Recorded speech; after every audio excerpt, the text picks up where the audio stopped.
특별히 진리의 허리띠라는 제목으로 말씀을 나누고자 합니다. 특별히 우리가 하나님 말씀을 보고 또 설교 메시지를 듣다 보면 때때로 참 어렵다는 생각을 합니다. 사랑해라. 참 쉽지 않아요. 더군다나 그 사랑의 핵심은 용서하라는 것입니다. 참 쉽지 않아요. 참 우리가 그야말로 원수는 돌에 새긴다는 우리의 어떤 옛 이야기처럼 어떤 우리에게 미움을 주고 우리에게 상처를 준 어떤 사람을 용서하는 것이 참 쉽지 않아요. 참 하나님의 말씀대로 순종하고 살아간다는 것이 참 쉽지 않다는 것을 우리는 경험하게 됩니다. 왜 그럴까요? 왜 하나님이 우리에게 지키라고 주신 말씀들이 우리가 참 지키기가 어려울까요? 우리 한번 본문 내용 같이 한번 읽도록 하겠습니다.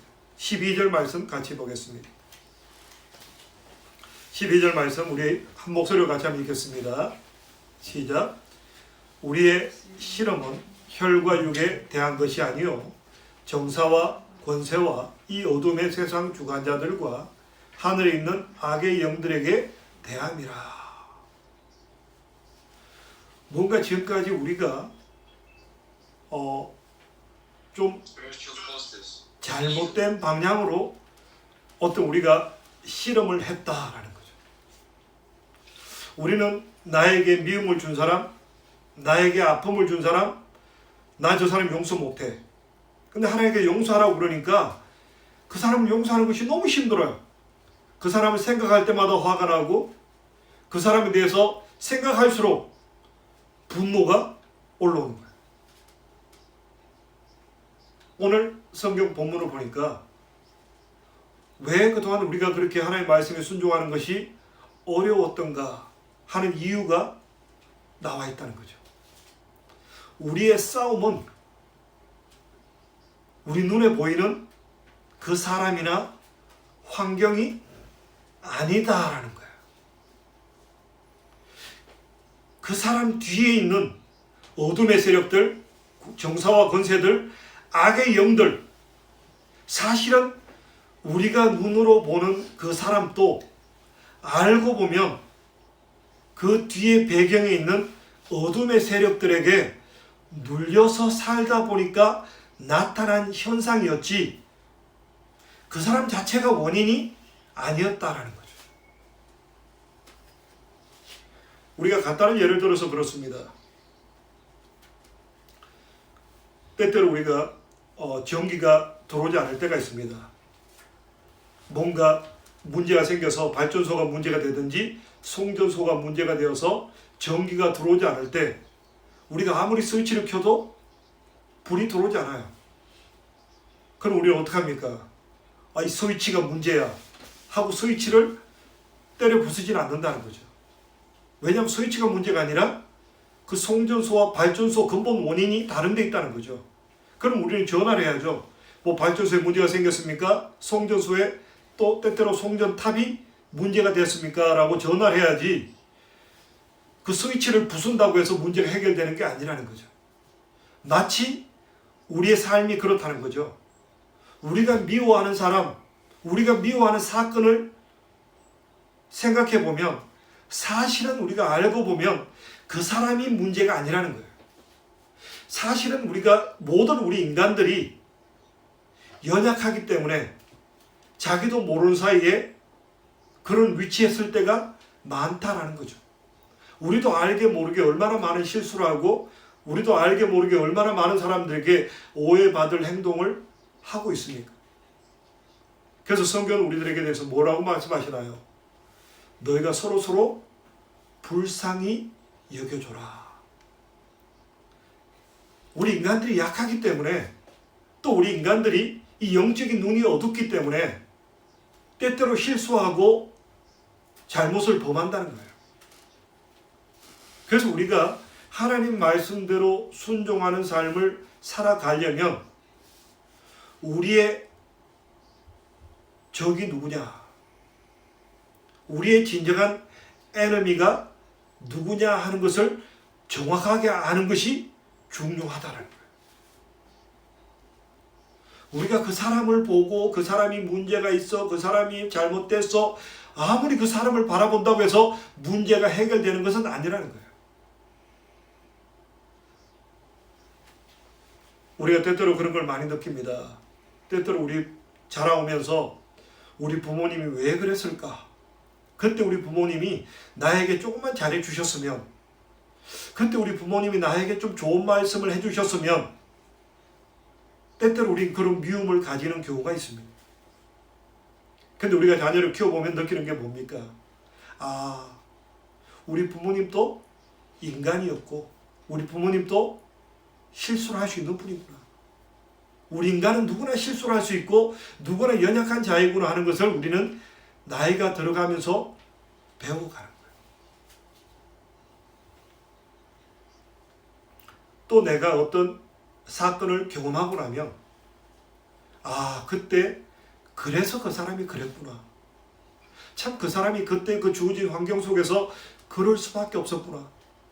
우리는 깨닫게 된다는 거예요. 그래서 우리가 하나님 말씀에 순종하기 위해서는 우리의 영적인 눈이 열려져야 한다는 거죠. 자, 우리가 대표적으로 성경을 보면 용세 사람 하면 요셉을 꼽을 수가 있습니다. 요셉이 17살에 형들에 의해서 노예로 팔려갑니다. 참 억울했어요. 분했어요. 아니, 형들이 형답지도 않으면서 잘못은 자기가 해놓고 자기를 억울하게 노예로 팔다니, 말도 안 되는, 형들이 미웠을 거예요. 형들에 대한 분노가 있었을 거예요. 그런데 어떻게 요셉이 형들을 용서했을까요? 요셉은 뭐 인격이 좋아서? 제가 볼 때 그렇지 않아요. 왜냐하면 요셉이 형들이 조금만 잘못을 하면 쪼르륵 아버지에게 가서 고자질을 하기에 능했던 사람이에요. 그랬던 사람이 갑자기 막 마음이 넓어져서 형들을 용서했다? 아니라는 거죠. 나중에 형들과 대화할 때 요셉이 어떤 이야기를 합니까? 형님들, 내가 이곳에 노예로 팔려오고 감옥에 들어가고 힘든 생활한 것은 형님들이 그렇게 만드신 것이 아닙니다. 하나님께서 이 큰일에 서시기 위해서 나를 이곳에 보내신 겁니다. 형님들을 통해서 하나님이 보내셨지 형님들이 보내신 것이 아닙니다. 이것이 요셉이 형들을 용서할 수 있는 가장 큰 근거가 되었다는 거죠. 우리가 이렇게 영적인 눈이 열려져야 되는 거예요. 그래야 우리가 궁극적으로 하나님 말씀에 순종할 수 있는 것이지, 내 의지를 가지고 어떤 내 노력만 가지고 변화되는 것은 한계가 있다는 거죠. 내 의지만 가지고 참다 보면요, 어느 날 폭발하는 거예요. 내가 보자니까, 내가 참으니까 나를 우습게 보내? 분노가 올라오고. 우리가 궁극적으로 하나님 말씀에 주님께서 우리에게 주신 명령대로 순종하는 삶을 살아가기 위해서는요, 이 영적인 눈이 열려져야 된다. 특별히 에베소서를 보면 에베소 1장에서도 사도 바울이 내가 너희를 위해서 기도한다. 너희의 영적인 눈이 열리기를 위해서 기도한다. 그리고 오늘 10절부터 시작되는 이 말씀은요, 결론부입니다. 1장의 서론 부분에서도 너희 영적 눈이 열리기 원한다. 근데 오늘 6장의 마지막 결론 부분에서 너희 영적인 눈이 열려져서 너희의 진짜 적이 누군지를 알기를 원한다.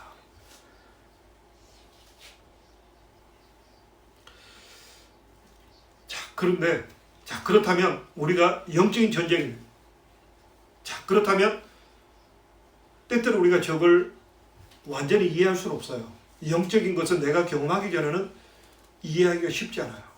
왜냐하면 영적이라는 말 자체가요, 영적이라는 가장 기본적인 의미가 뭐냐면 보이지 않는다.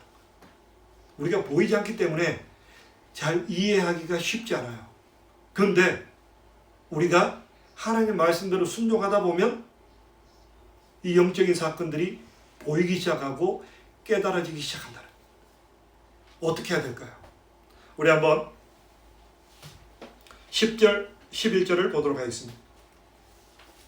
10절, 11절. 자, 종말로 결론입니다. 같이 한번 읽습니다. 시작.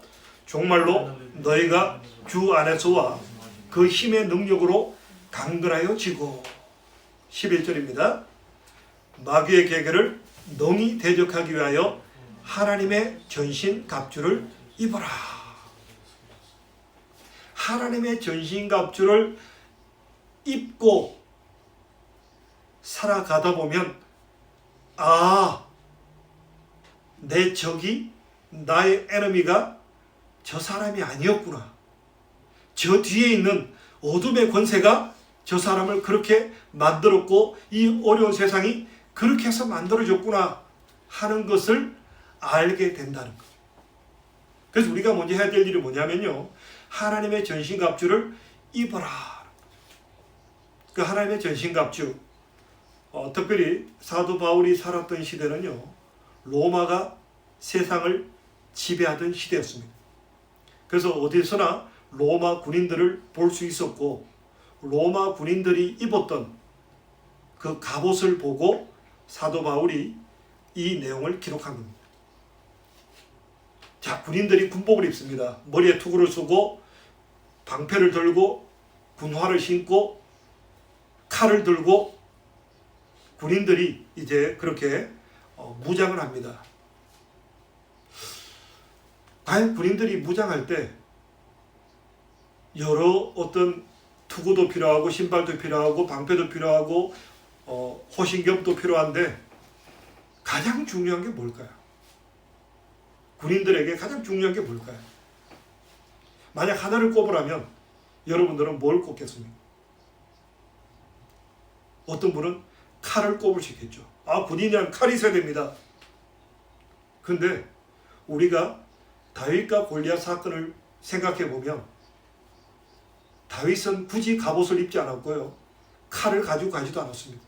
물맷돌 가지고 가서도 골리앗을 이겼다는 거예요. 그럼 뭐가 가장 중요할까요?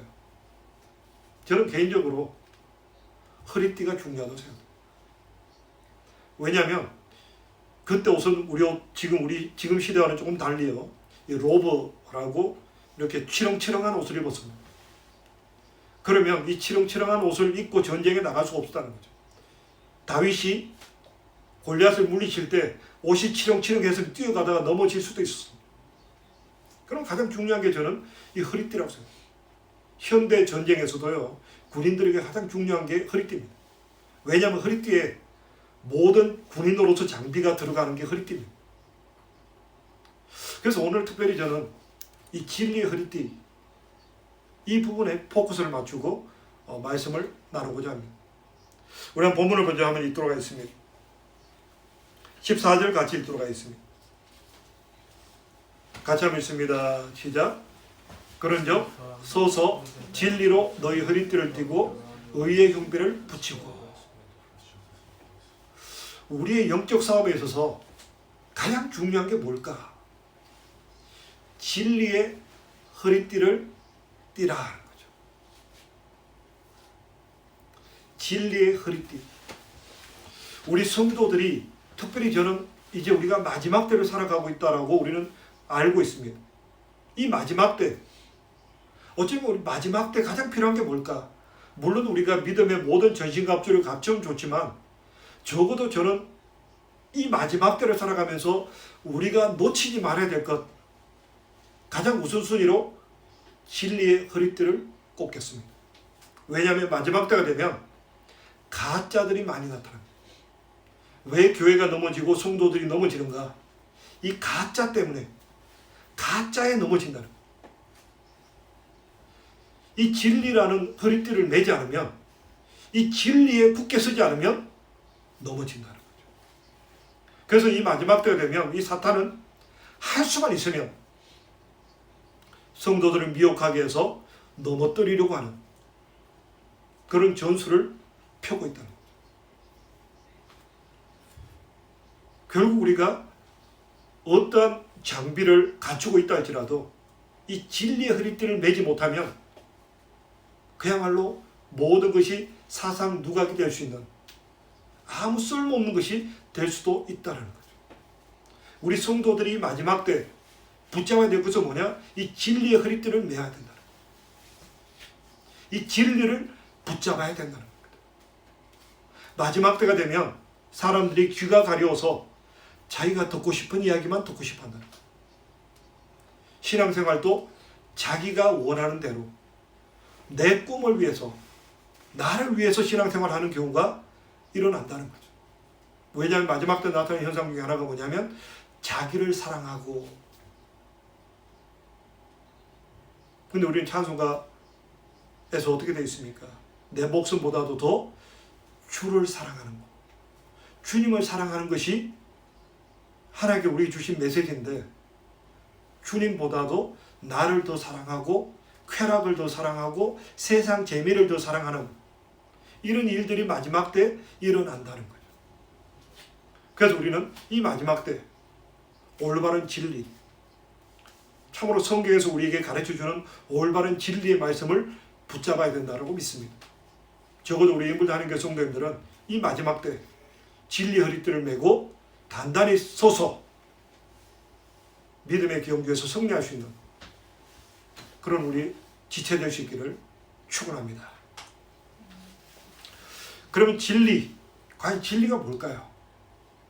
진리에 대해서 뭐 여러 가지 표현들이 있습니다. 아마 대학교 상아탑이라고 그러죠. 대학교마다 걸고 있는 여러 가지 뭐 슬로건 중에 진리가 빠지지 않습니다. 결국 대학이 추구하는 바는 진리를 찾는 거다. 그리고 모든 세상 종교들도 진리를 찾는다라고 이야기하고 있습니다. 그럼 참된 진리가 뭘까요? 예수님께서 분명히 우리에게 선포했습니다. 내가 곧 길이요 진리요 생명이다. 예수님이 바로 진리 되신다. 예수님, 그리고 예수님의 말씀이 진리다. 오직 예수님 말씀만이 진리입니다. 세상 모든 진리라고 주장하는 것들이 보면 약간의 진리가 포함되어 있지만 100% 진리는 아니라는 거죠. 오직 100% 진리는 오직 진리 대신 예수 그리스도, 그리고 그분의 말씀이라는 거예요. 그럼 그분의 말씀에서 주님께서 우리에게 가르쳐준 진리, 오늘 세 가지를 함께 나누고자 합니다. 첫째, 예수님이 우리에게 가르쳐주신 가장 중요한 진리가 뭘까요? 우리가 누체에 걸쳐서 성경 말씀을 나눈 대로요, 결국 이 성경의 주제는 예수님이고 또 다른 주제는 뭐냐면 하나님의 나라. 하나님의 나라는 누가 만들어낸 이야기도 아니고요, 누가 꾸며낸 이야기도 아닙니다. 이거는 진리라는 겁니다. 하나님이 태초에 천지를 창조하셨고, 그리고 범죄한 인간들을 위해서 메시아 예수 그리스도를 이 땅에 보내주시고, 그 예수 그리스도 안에 있는 자들에게 새하늘 새 땅을 허락하시는 이 영원한 아름다운 하나님의 나라, 이게 진리라는 겁니다. 진리의 핵심, 이 성경의 핵심은 뭐냐? 하나님의 나라예요. 예수님이 이 땅에 왜 오셨습니까? 우리가 이 땅에서 건강해지고, 우리가 이 땅에서 사업도 잘 되고, 우리가 이 땅에서 복을 받는? 아니요. 궁극적인 예수님이 이 땅에 오신 목적은 하나님의 나라. 내가 너희를 데리러 다시 오겠다. 하나님의 나라예요. 영원한 하나님의 나라. 그게 예수님께서 우리에게 주시고 싶어하는 나라이고, 이것이 팩트이고, 이것이 진리입니다. 이 땅에서 잠시 잠깐 건강을 되찾고 이 땅에서 부자가 되고 이 땅에서 사업이 잘 되고 이게 목적이 아니라는 거예요. 많은 분들이 넘어지는 이유가 뭡니까? 여기에 넘어지는 거예요. 예수님께서 씨 뿌린 자의 비유를 통해서 말씀하실 때 어떤 씨앗은 가시떨기 나무에 떨어졌다. 그래서 처음에 잘 자라다가 이 가시나무에 막혀가지고 자라지 못했다. 그 가시나무가 뭐냐? 결국은 세상에 대한 지나친 염려 그리고 물질의 유혹이다. 결국 이 물질의 유혹 때문에 뭔가 이 땅에서 주님께서 주시는 은혜에 대해서 감사하고 더 하나님 나라에 대해서 쓰임받고자 하는 그런 일보다는 나를 과시하고 이 땅에서 좀 더 편안하고 좀 더 이 땅에서 누리는 삶을 살고자 하는 그런 유혹 때문에 넘어지는 분들이 많다는 거예요. 우리의 궁극적인 신앙의 방향은 우리가 이 땅을 살아가는 동안 주님 말씀에 순종하는 삶을 살아가는 가운데 하나님께서 우리에게 주시는 은혜가 있고 축복이 있습니다. 그런데 하나님의 은혜와 축복은 사인이지 이게 최종 목적지가 아니라는 거예요. 예수님께서 보리떡 5개와 물고기 2마리 가지고 5,000명을 먹이셨습니다. 그 기적 앞에 수많은 민중들이 환호했습니다. 예수님을 왕으로 만들자. 예수님은 왕이시다. 예수님이 우리의 왕이 되면 우리는 더 이상 문제가 없다. 예수님 그분이 우리의 왕이 되어 주셔야 됩니다. 수많은 사람들이 쫓아왔습니다. 어쩌면 지금 또 현대 교회에서도 이런 모습이 나타날 수 있겠죠. 병이 치료되고 또 하나님의 어떤 은혜를 경험하고 나면 예수님은 왕이십니다. 예수님이 나의 왕이십니다. 예수님 우리 가정의 왕이십니다. 그렇게 주장하겠죠. 근데 예수님께서 그 수많은 물려오는 민중들을 향해서 너희가 나에게 오는 것은 하나님의 사인을 본 것이 아니라 먹고 배부른 까닭이다. 예수님 나를 찾아오는 목적이 먹고 배부르게 해서 찾아오는 너희들은 내가 원하지 않는다.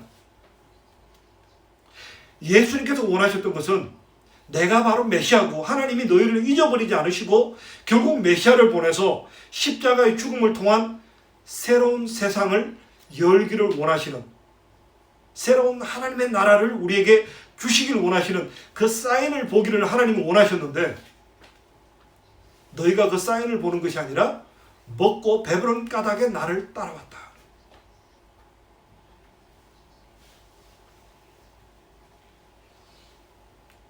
우리가 이 마지막 때 이 진리의 말씀을 붙잡아야 합니다.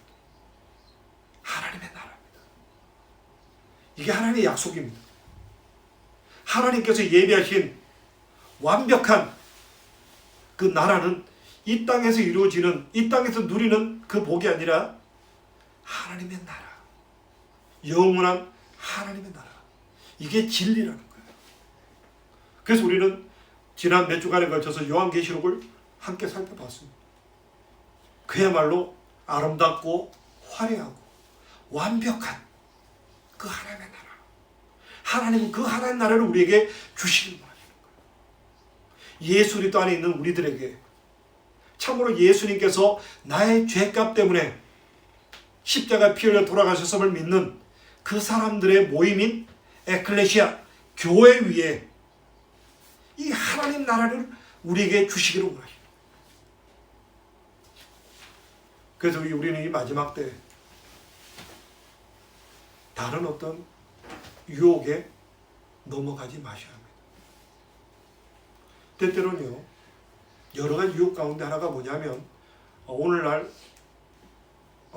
좀 여러 유혹이 뭐냐면 교회가 사회를 향해서 봉사를 해야 된다. 교회가 구제 활동을 많이 해야 된다. 물론 그 말씀이 맞습니다. 구제 활동을 통해서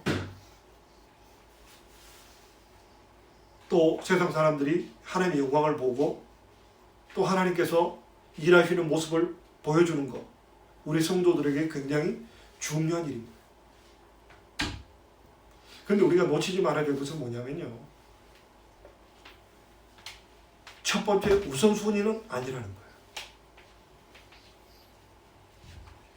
가장 첫 번째 우선순위는 뭐냐? 하나님의 나라를 전하는 거예요. 물론 구제활동이 하나님의 나라를 전하는 수단이 될 수 있지만, 하나님 나라를 전하는 어떤 그 도구에는 구제만 있는 것이 아니라 기도가 필요하고 전도가 필요하고 신앙 교육이 필요하다는 거예요. 결국은 이 교회가 존재하고 우리 성도들이 이 땅을 살아가는 이유, 단 하나의 이유를 꼽으라면 결국은 하나님의 나라를 전하는 거예요. 예수님께서 우리 죄값을 치러 주심으로 말미암아 우리가 하나님의 자녀가 되었고, 우리가 이 땅은 나그네로 지내다가 영원한 하나님의 나라에 들어가는 그 소망으로 우리가 살아갑니다. 그게 우리 크리스찬들의 크리스찬이티라는 거예요. 우리 크리스찬들이 해야 될 일이 뭐냐? 하나님의 나라를 전하는 거예요. 하나님의 나라. 우리가 잠시 잠깐 이 땅에 머물러 있지만 예수님께서 이 땅에 오셔서 우리 죄값을 담당해 주셨기 때문에 이제 더 이상 나는 이 땅에서 끝나는 존재가 아니라 영원한 하나님 나라에서 영원히 하나님과 함께 살 소망 가운데 살아가는 존재. 그게 진정한 크리스찬입니다. 우리는 이걸 붙잡고 살아야 되는 거예요. 우리가 잠시 잠깐 기적을 경험하고 눈에 보이는 뭔가 현상들에 움직이는 존재가 아니라 우리가 궁극적으로 붙잡아야 될 것은 영원한 하나님의 나라예요. 이걸 붙잡아야 우리의 신앙은 흔들리지 않는 거예요. 좀 어려움이 와도 우리의 궁극적인 목적은 하나님의 나라이기 때문에 이 땅에서 잠시 잠깐 고난을 경험한다 할지라도 하나님께 주실 그 상급을 바라보기 때문에 이 땅에서 견디고 나가는 거예요. 이 땅을 바라보다 보면 실족하고 넘어지는 거예요. 사람을 바라보다 보면 넘어지고 실수하는 거예요. 결국 우리가 하나님의 전신갑주, 이 진리의 허리띠, 영원한 하나님 나라를 살아가는 존재로서의 삶, 그 방향성을 올바로 가지고 있어야 우리의 신앙은 흔들리지 않을 수 있다. 원래 4월 달에 그 부활절쯤에 사실은 원래 계획 가운데 하나가 침례식을 할 계획이었습니다. 근데 지금 코로나로 인해서 침례식이 연기되게 되었는데요. 제가 침례식을 할 때마다 두 가지 질문을 던집니다. 첫째는 하나님을, 예수 그리스도를 삶의 주인으로 섬기시겠습니까? 예수님을 주인으로 섬기시겠습니까? 이게 신앙입니다. 침례는 우리가 예수를 믿고 처음 주님 앞에 순종하는 행위인데, 침례를 받을 수 있는 사람들의 조건이 첫 번째는 예수님이 삶의 주인이 되십니까? 예수님께서 하신 말씀이 내 삶의 기준이 되어야 됩니다. 그리고 두 번째는 이제 하나님의 말씀대로 순종하고 사시겠습니까? 근데 하나님의 말씀 우리에게 뭘 가르칩니까? 하나님의 나라. 예수님께서 처음 갈릴리 지역에서 복음을 선포하실 때 때가 찼다. 하나님의 나라가 가까이 왔다. 예수님의 어떤 모든 사역의 중심은 하나님의 나라였습니다. 우리는 이걸 붙잡아야 됩니다. 이게 진리라는 겁니다. 이걸 붙잡아야 우리는 흔들리지 않는 거예요. 우리의 신앙이 뭔가 하나님의 말씀, 예수님 우리에게 주신 말씀을 붙잡는 거예요. 그 말씀의 핵심은 뭐냐? 하나님의 나라. 그래서 우리는 하나님의 나라가 잘 믿어지지 않고 이해되지 않습니다. 그래서 하나님의 말씀을 읽는 거예요. 하나님이 이미 성경 66권을 통해서 하나님의 나라가 어떤 나라인지, 얼마나 하나님의 나라가 하나님이 예배하신 축복의 나라인지 하나님의 자녀들이 누리게 될 어마어마한 축복에 대해서 이미 성경 기록하고 있다는 거예요. 우리가 이 마지막 때를 살아가면서 더욱더 이 진리의 허리띠, 하나님의 나라, 하나님 나라를 더욱더 붙잡고 살아가는 저와 우리 모두가 되기를 축원합니다.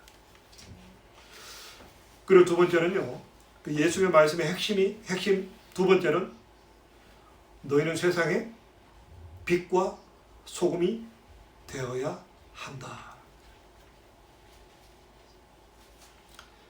빛은 전에도 말씀드린 대로요, 옛날에 빛이란 것은 기름을 태워서 불을 밝히는 거예요.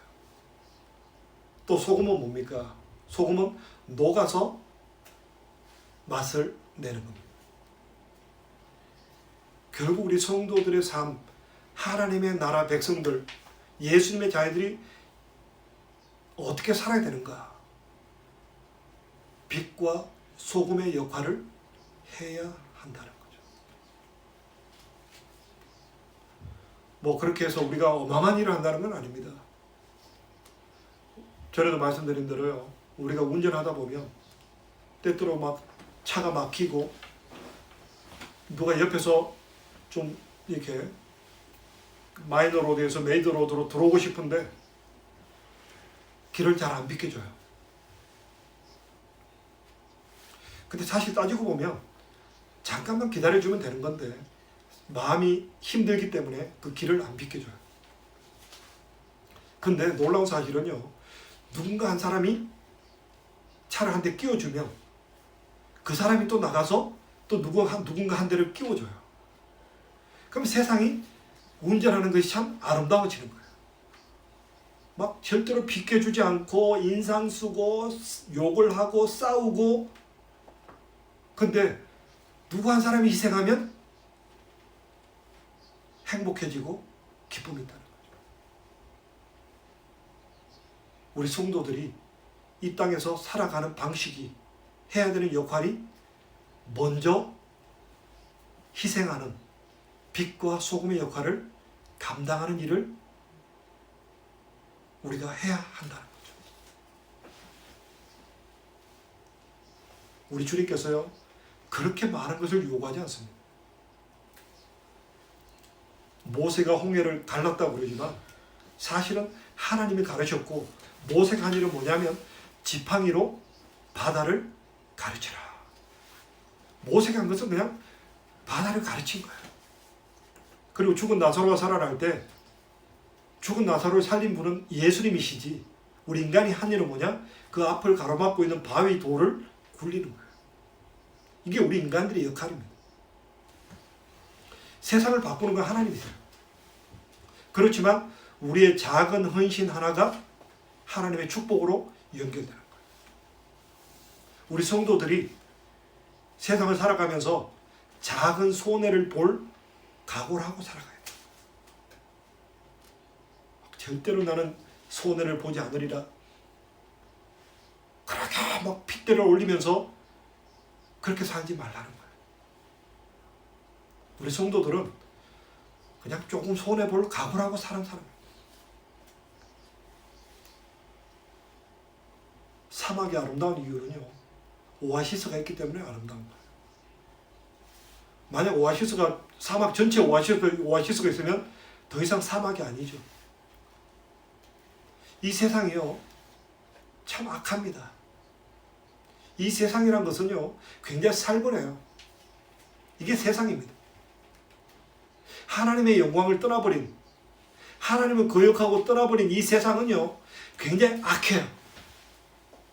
이 악한 세상 속에서 그래도 우리가 소망이 생기고 웃음이 나는 것은요, 누군가 희생하는 사람이 있을 때 세상은 살 소망이 있는 거예요. 그 역할을 감당해야 되는 사람이 누구냐? 바로 우리 크리스찬들. 왜 내가 왜 손해 봐야 됩니까? 나는 절대로 난 손해 안 봅니다. 나는 절대 손해 안 볼 거예요. 그 사람은요, 진리를 알지 못한다는 거죠. 하나님의 말씀, 예수의 말씀, 세상의 가장 큰 바보는 바로 예수님이셨다는 거예요. 하나님께서 뭐가 그렇게 답답하셔서 인간의 몸을 입고 이 낮고 낮은 이 땅에 오신, 참 세상에서 가장 어리석은 그런 삶의 모습으로 사셨던 분이 바로 예수님이셨어요. 이게 진리라는 겁니다. 우리 크리스찬들 어떻게 살아야 되는가? 진리의 말씀대로 사는 거예요. 똑똑하게 살려고, 남들보다 더 가지려고, 손해 안 보려고 악을 쓰면서, 거짓말하면서, 핏대를 올려가면서 그렇게 사는 게 아니에요. 그냥 손해 보고 좀 속아주고 그냥 이해하려고 노력하고 그렇게 살아가는 거예요. 왜요? 예수님이 그렇게 사셨기 때문에. 아무든지 나를 따라오려거든 자기를 부인하고 날마다 자기 십자가를 지고 나를 따라오라. 이게 예수님을 따르는 삶의 모습입니다. 그래서 우리가 이 마지막 때를 살아가면서 좀 제너러시티, 좀 관용을 베풀면서 살아가는 저와 우리 모두가 되기를 축원합니다. 그리고 세 번째입니다. 우리 한번 10절 말씀을 다시 한번 보도록 하겠습니다. 10절 말씀 우리 같이 한번 읽습니다. 시작. 정말로 너희가 주 안에서와 그 힘의 능력으로 강건하여 지고. 자, 우리가 크리스찬들이 하나님의 나라를 추구하고 또 제너러스를 가지고 살아가고, 야, 이게 크리스찬이티냐? 참 힘들구나, 어렵구나. 그렇지 않다는 거죠. 우리가 성경을 통해서 보면요, 하나님 사람들 치고 그냥 맥없이 힘없이 살았던 사람 아무도 없어요. 아주 강하게 살았습니다. 우리가 왜 섬기는 자로 살아야 되는가? 우리가 왜 하나님 나라를 바라보며 살아야 되는가? 그것이 우리에게 능력이 되기 때문에. 요한 3서 2절에 나온 것처럼 사랑한 자여 내 영혼이 잘된 같이 내가 범사에 잘되고 강건하기를 내가 원하노라. 우리가 하나님 나라를 바라보고 먼저 그의 나라와 그의 의를 구하고 살아가고 내가 관용을 베푸고 살아갈 때 하나님께서 강한 능력으로 함께 하신다는 거예요. 하나님의 파워가 그때 우리에게 함께 한다는 거예요. 예수님께서 제 아들에게 그랬습니다. 내가 너희를 보내는 것이 양을 이리떼 가운데 보낸 것 같다. 양을 늑대에게 보낸 것과 같다. 양을 늑대에게 보내면 어떻게 될까요? 100마리 보내면 100마리가 다 죽습니다. 이게 자연의 법칙입니다. 근데 예수님께서 내 제자를 보내시면서 내가 너희를 보내는 것은 양을 이리떼 가운데 보낸 것 같다. 아니, 예수님 무책임하신 분입니까? 우리가 먼저 그 나라와 그 일을 구하고 손해보고 살아갈 때 예수님께서 왜 우리를 맨날 손해보라고 하십니까? 뭐 우리 그냥 주님 따르는 사람은 맨날 그냥 이렇게 힘들고 어렵게 살아야 됩니까? 그렇지 않다는 거죠. 양이 늑대를 이기려면 어떻게 해야 됩니까? 양이 아무리 노력한다고 해서 늑대를 이길 수가 없다는 거예요. 우리 인간이 세상을 이길 수 있느냐? 없다는 거예요. 그럼 양이 늑대를 이길 수 있는 방법은 뭡니까? 목자가 나타나서 막대기를 가지고 늑대를 때려잡는 거예요. 목자가 나타나면 늑대들은 도망가는 거예요. 도망가든지 죽든지. 그러면 양들은 그 목자 안에서 행복을 누리고 살아가는 거예요. 우리 성도의 삶도 마찬가지라는 거죠. 우리가 하나님의 말씀에 순종하고 먼저 그의 나라와 그의 의를 구하고 제너러스를 가지고 순종하는 삶을 살아갈 때 그때 주님의 능력이 우리와 함께해서 우리를 강하게 만들어주신다는 거죠. 주님의 능력이 그때 우리와 함께 하시는 거예요. 하나님이 우리를 강하게 만들어주시는 거예요. 우리에게 필요한 지혜를 주시고 우리에게 필요한 능력을 주시고 우리에게 필요한 말씀을 주셔서 우리 성도들이 어떤 두려움 앞에서도 두려워하지 않고 담대히 살아갈 수 있는 힘과 용기를 주시는 거예요. 그래서 초대 교인들이 어땠습니까? 성령 안에서 기도했더니 로마 군인들이 예수님의 제자를 잡아가서 감옥에 넣고 핍박이 시작될 때 제자들을 위해서 기도하고 교회를 위해서 기도할 때 하나님의 영이 그들과 함께 할 때 그들이 담대하여 졌더라. 세상 앞에 두려움이 없어지는 거예요. 하나님이 나와 함께 하시는데 사람이 내게 어찌하리요? 이게 크리스찬입니다. 하나님의 자녀들의 힘은 하늘로부터 내려오는 거예요. 오늘 10절에 보시면 Be strong, 강해져라. 어떻게 우리가 강해집니까? In the Lord, 주 안에서. In His mighty power, 하나님의 강력한 힘으로 강해져라.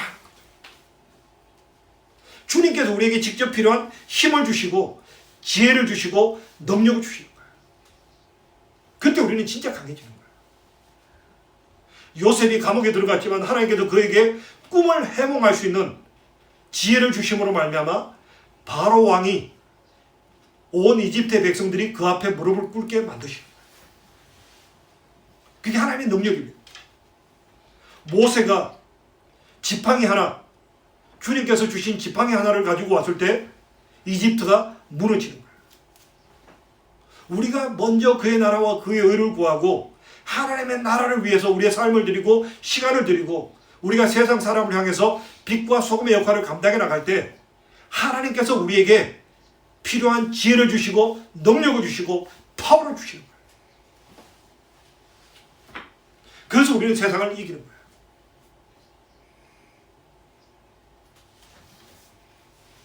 우리는 이 진리를 붙잡아야 됩니다.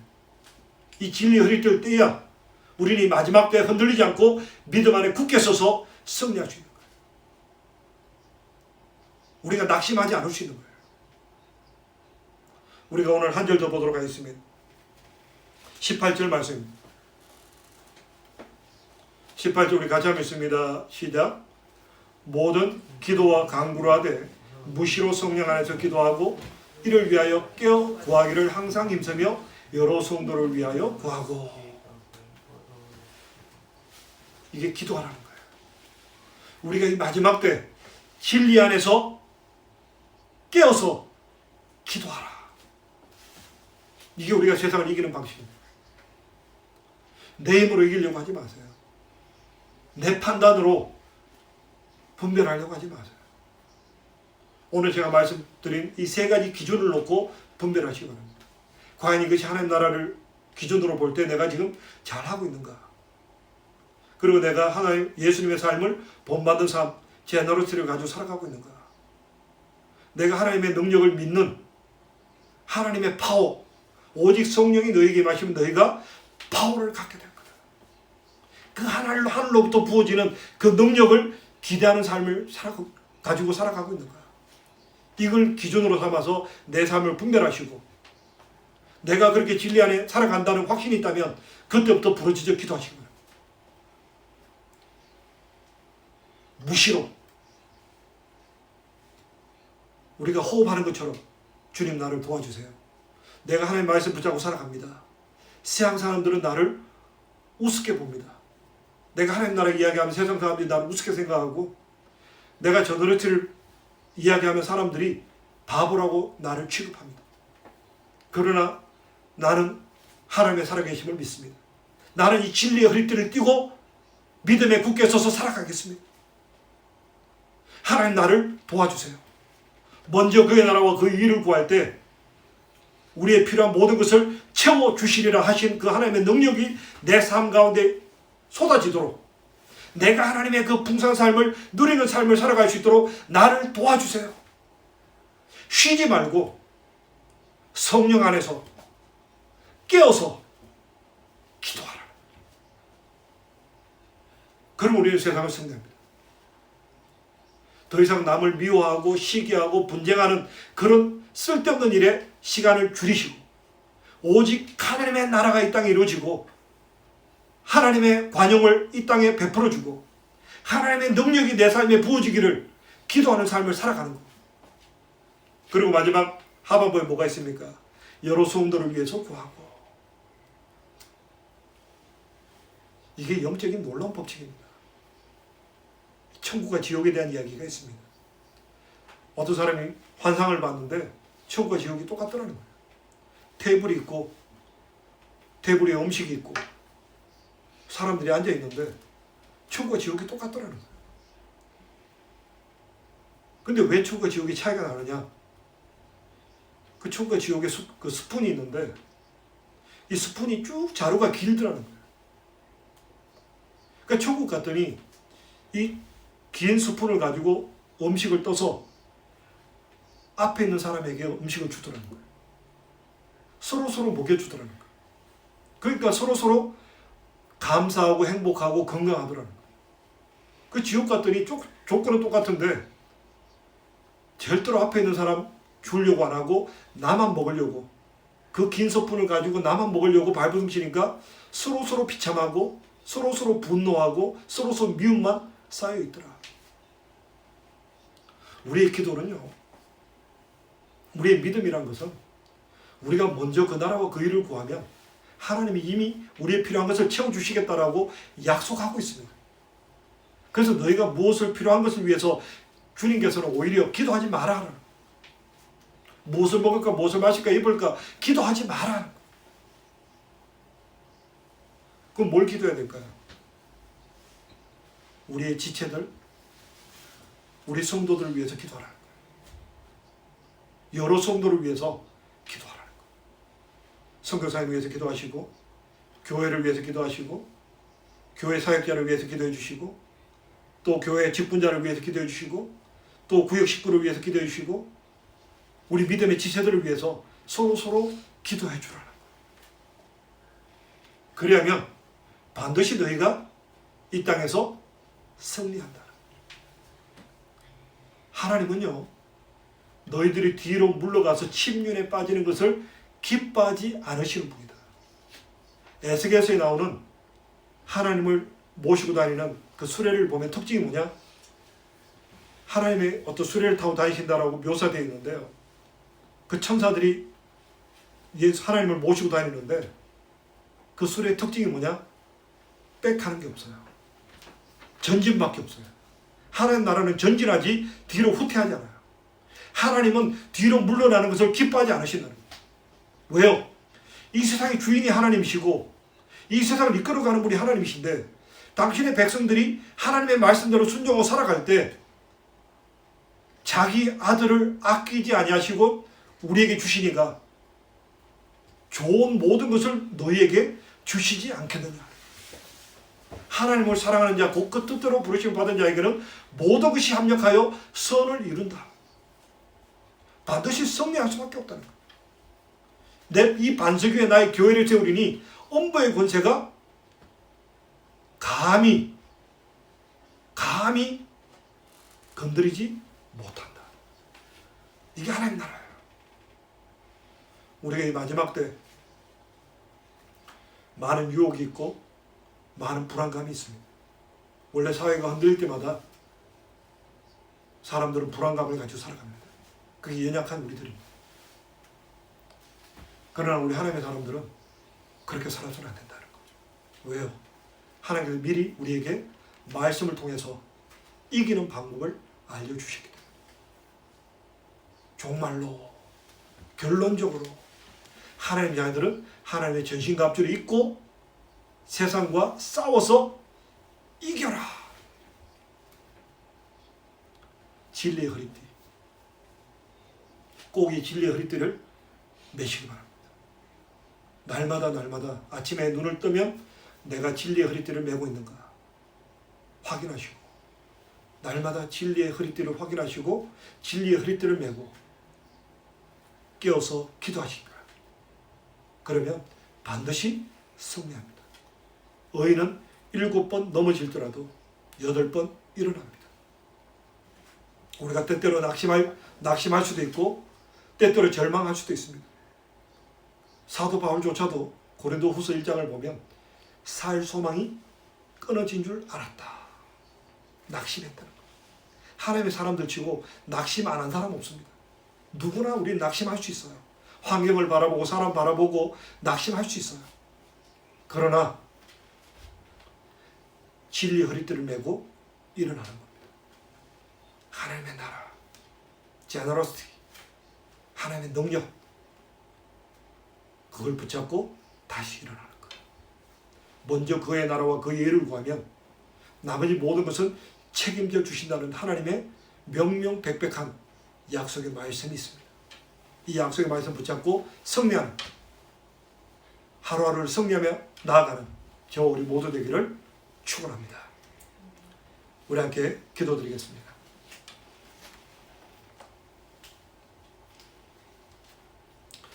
할렐루야. 감사하신 아버지 하나님, 우리들 참 미련합니다.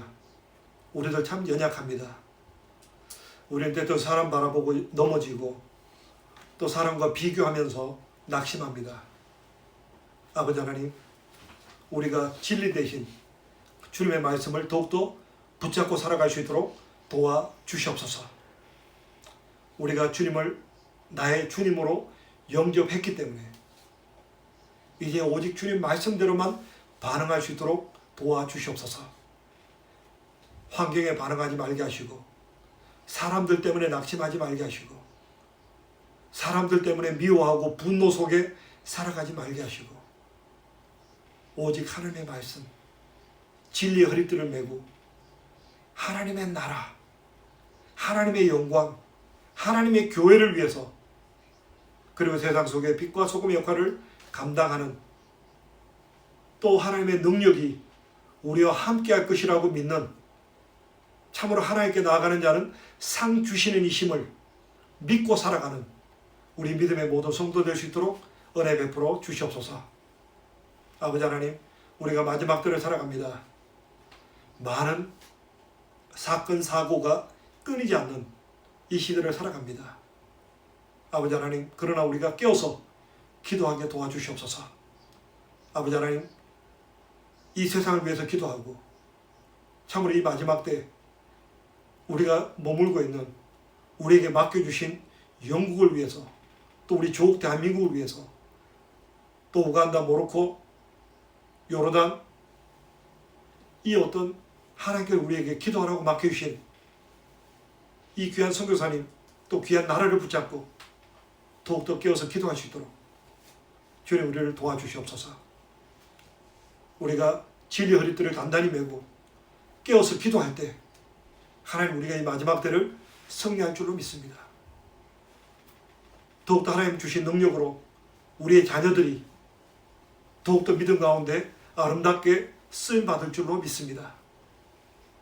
아버지 하나님, 우리가 세월 낭비하지 말게 하시고 오직 하나님 말씀에 묶임바 되어서 하나님께서 기뻐하시는 대로, 하나님께서 원하시는 대로 삶을 살아갈 때 우리 각 가정들 지켜주시고 우리 자녀들 믿음 가운데 더욱더 굳건하게 세워질 수 있도록 하나님 나라 위해서, 이 세상의 사람들을 위해서 쓰임받는 존귀한 존재로서의 삶을 살아가는 우리의 빛된 자녀됨에 부족함 없도록 주님 은혜 베풀어 주셨기를 간절히 바라고 원합니다. 아버지 하나님, 우리들 참 연약합니다. 이 고난의 시간이 너무 길어져서 낙심할까 두렵사오니 백신의 개발을 앞당겨 주셔서 아버지 하나님, 참 더욱더 주님 앞에 쓰임받는, 참으로 하나님 나라를 위해서 더욱더 힘세게 쓰임받는 주님의 백성 되게 하시고, 또 세상 사람들이 하나님에 대한 경외와 두려움으로 회복되어질 수 있도록 하나님 은총 베풀어 주셨기를 간절히 바라고 원합니다. 아버지 하나님, 참으로 이 마지막 때 우리 인문하는 교회 더욱더 하나님께 쓰임받는 복된 교회 되게 도와주시고, 속한 우리 귀한 자녀들 하나님 은혜 가운데 붙잡아 주시고 인도하여 주시옵소서. 특별히 이제 9월달부터 또 새로운 학년과 학교가 시작됩니다. 우리 자녀들 건강 지켜주시고 더욱더 필요한 지혜를 주시고 특히 21세기를 앞서갈 수 있는 그런 능력들을 우리 자녀들에게 부어 주시옵소서. 영광 받으실 주님께 감사드리오며 거룩하신 예수님 이름으로 기도합니다. 아멘. 우리 복음 찬송 주님 큰 영광 받으소서 찬송하시